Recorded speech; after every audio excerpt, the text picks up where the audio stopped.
कैसे आप लोग अपने क्लाइंट को ज़्यादा पैसे चार्ज कर सकते हैं, कम बजट वाले ऑर्डर को एक ज़्यादा बजट वाले ऑर्डर के अंदर कन्वर्ट कर सकते हैं। इस वीडियो के अंदर मैं आप लोगों को कुछ ऐसी प्रो टिप्स देने जा रहा हूं जिनको बेसिकली प्रैक्टिकली यूज़ करके मैं अपने छोटे बजट वाले क्लाइंट्स का बजट ज़्यादा बढ़ा के ज़्यादा उनसे पैसे अर्न करता हूं। तो इस वीडियो को कोशिश करना है आपने एंड तक देखना है। अस्सलाम वालेकुम, तो कैसे हैं आप लोग? Welcome back to my YouTube channel. This is Mohammad Jawad Nawaz. हर एक क्लाइंट एक स्पेसिफिक बजट के साथ आता है। एक छोटा सा या बड़ा सा उसका बजट होता है, उसके अंदर उसने काफ़ी ज़्यादा चीज़ें कवर करनी होती हैं। अब आपकी कम्युनिकेशन कुछ ऐसी स्ट्रांग होनी चाहिए, इतनी इफेक्टिव होनी चाहिए कि आप थोड़े बजट वाले क्लाइंट को भी ज़्यादा चार्ज कर सकें।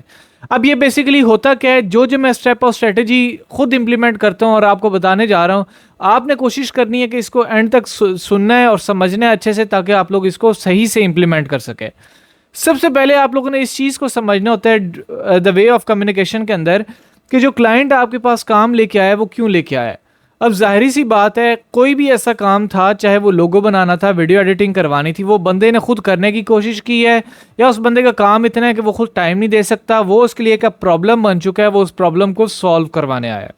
ठीक है, तो सबसे पहले जो आपने किसी को भी यकीन दहानी करवानी होती है, वो ये नहीं करवानी होती कि भाई साहब मैं आपको 2 दिन के अंदर ऑर्डर डिलीवर करके दे दूंगा या मुझे बहुत अच्छा काम आता है। सबसे पहली जो आपने उसको यकीन दहानी करवानी होती है थ्रू योर कम्युनिकेशन, वो आपने ये करवानी होती है कि आप उसको काम 110% सही करके देंगे। जो उसका पेन पॉइंट है, जो उसकी प्रॉब्लम है, वो आप उसको सॉल्व करके देंगे। अब ये काम करते कैसे हैं वो तरीका समझ लें। जब भी कोई क्लाइंट आपको मैसेज करे, चाहे आप अपवर के ऊपर हैं, freelancer.com के ऊपर हैं, फाइवर के ऊपर है, जब भी कोई क्लाइंट आपको मैसेज करे तो आपने सबसे पहले उससे पूछना है, kindly share the details with me. उसमें आपने जो भी उसने आपको मैसेज किया, जब आप ये लिखेंगे तो वो फिर आपको अपनी प्रॉब्लम डिटेल में समझाएगा कि यार ये मसला है। मिसाल के तौर पे वो कहता है मैं अपनी कंपनी लॉन्च करने जा रहा हूँ, मुझे लोगो चाहिए, बैनर चाहिए। वो आपके साथ थोड़ी थोड़ी करके उसकी डिटेल शेयर करता जाएगा और आपने कोशिश करनी है कि उससे थोड़े से क्वेश्चंस पूछने हैं, कम से कम 2-3 सवाल उससे बारी बारी आपने पूछने हैं। उससे ये होगा कि आप उससे उसका टाइम कंज्यूम करते हैं, उससे बार बार जब सवाल करते हैं तो वो आपके साथ अपनी मजीद जो से प्रॉब्लम की इन डेप्थ है वो शेयर करता जाता है। और जब वो आपके साथ अब अपनी प्रॉब्लम की इन डेप्थ शेयर करता जा रहा है, आप ना सिर्फ उसका टाइम ले रहे हैं बल्कि उसकी कंसंट्रेशन का पूरा मरकज आप ही बने हुए हैं। और जब जब आप उसके साथ अब डिटेल लेते जा रहे हैं, आपको आहिस्ता आहिस्ता उसकी प्रॉब्लम की समझ आएगी कि यार एग्जैक्टली इसका बिजनेस चल कैसे रहा था, या ये कंपनी लॉन्च कैसे करना चाह रहा है, और एग्जैक्ट इसको मसला क्या आ रहा है। ठीक है, वहां पे फिर आपने कुछ उसको, जिस तरह उर्दू में कहते हैं ना, लुकमा देना। ठीक है, मीन्स आसान लफ्जों में ये कि उसको कोई थोड़ा सा सपोर्टिव पॉइंट देना। अब यहाँ पे जाके आपने उसको एक सपोर्टिव पॉइंट देना है। आपने उसको 2 या 3 लाइनों के अंदर समझाना है कि आपकी प्रॉब्लम मुझे जो समझ आ रही है वो ये है, और इसका पॉसिबल सोल्यूशन ये हो सकता है और इस तरह हो सकता है। जब आपने ये बता देना है ना, तो अब वो बंदा जो पहले ही आपके ऊपर अपने 15-20 मिनट या आधा घंटा इन्वेस्ट कर चुका था आपको समझाने के लिए कि भाई साहब मुझे मसला क्या है, और जब आप उसको एग्जैक्ट वो उसके मुताबिक सोल्यूशन भी बता देंगे, अब वो बंदा फंस जाएगा कि यार इस बंदे को वाकई ही मेरी प्रॉब्लम भी सारी समझ में आ गई है और इसके पास उस चीज़ का सोल्यूशन भी है, और एग्जैक्ट सोल्यूशन वही है कि जो मेरी प्रॉब्लम को सॉल्व कर देगा। अब यहाँ पे फिर आप लोगों ने एक और गेम खेलनी होती है। अब आपने जब उसको प्रॉब्लम का सोल्यूशन बता दिया तो वो आपको ज़्यादातर ये होता है कि वो पूछता है कि यार फिर मुझे बताओ कि कितने बजट लोगे या कैसे शुरू करोगे। आपने कोशिश करनी है फ़ौरन उसको मैसेज करना है और उसको बताना है, tell me what is your budget for this project. आपने जब उससे प्रोजेक्ट का बजट पूछ लेना है तो वो आपको, जाहिर सी बात है, कोई बंदा भी हाईएस्ट नहीं बताता, वो मीडियोकर लेवल का या लोअर लेवल का आपको बजट बताएगा कि इतना है। अब आपने असूलन देखना है कि आपका इसके ऊपर टाइम कितना लगेगा, एफर्ट्स कितनी लगेगी, आपका एक्सपीरियंस कितना है, और उसके मुताबिक आपने डिसाइड करना है कि आपको इसको ज़्यादा चार्ज करने चाहिए या नहीं करने चाहिए।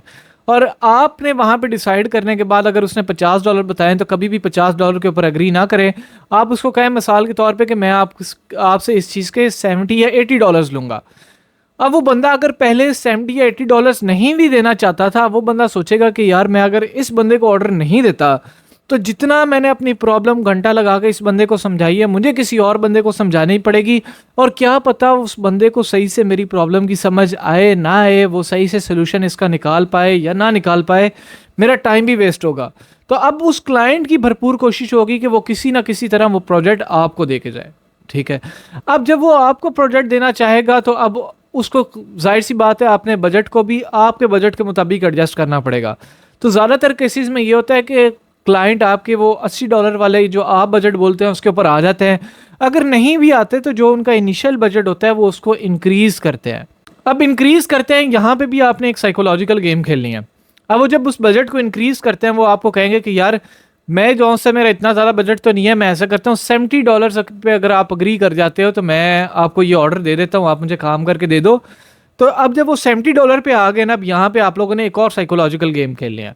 आप लोगों ने उसको कहना है कि यार देखो तुम्हारा बजट शॉर्ट था, it is my first time working with you, मैं पहली दफ़ा तुम्हारे साथ कोई काम कर रहा हूँ, तो तुम्हारा थोड़ा कम भी बजट है तो मैं पहली दफ़ा काम करने की वजह से तुम्हारे साथ अग्री कर जाता हूँ, तो मैं ये काम करके दे देता हूँ।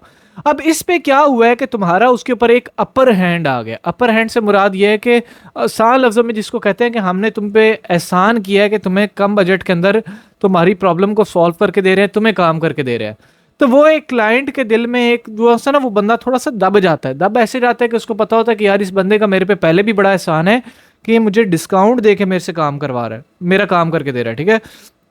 तो ये जो साइकोलॉजिकल इम्पैक्ट है ना, ये चीज़ आपको बहुत सारे केसेस में आपको इतना फ़ायदा देगी कि हमेशा आपको 5 स्टार मिला करेंगे, क्योंकि आपने क्लाइंट को पहले डिस्काउंट भी दिया, फिर उसको अच्छे से काम भी करके दिया। 5 स्टार आपका कहीं नहीं गया। क्लाइंट आप पे कभी भी चढ़ाई नहीं कर सकता कि भाई साहब ये नहीं हुआ वो नहीं हुआ। वो आपके साथ हमेशा पोलाइट रहेगा, अच्छे से बिहेव करेगा। इस तरह आपने एक इफेक्टिव कम्युनिकेशन के थ्रू एक छोटे प्राइस वाले ऑर्डर को एक बड़ी प्राइस वाले ऑर्डर के अंदर कन्वर्ट कर सकते हैं, और इस चीज़ को भी इंश्योर कर सकते हैं कि आपका क्लाइंट आपसे बहुत ज़्यादा खुश होकर जाता है, और इन दी एंड आपको ये सबसे बड़ा एडवांटेज मिलेगा कि आपको 5 स्टार रेटिंग 110% मिलेगी। तो इस स्ट्रेटेजी को आपने इंप्लीमेंट करना है। अभी भी इसमें जो मैंने सारा समझाया आपको कोई चीज़ नहीं समझ आई तो आप ज़रूर मेरे से कमेंट बॉक्स में पूछेगा। इंशाल्लाह मेरी कोशिश होगी कि मैं आप लोगों को मज़ीद डिटेल के अंदर समझाऊं, ताकि इस तरह आप लोगों को ज़्यादा ऑर्डर रहें, आप लोगों को ज़्यादा अच्छे ऑर्डर रिजल्ट्स मिले, और बदले में आप लोग भाई को हमेशा दुआओं में याद रखो। इसी तरह मुझे दीजिए इजाज़त, अपना ख्याल रखिएगा, अल्लाह हाफ़िज़।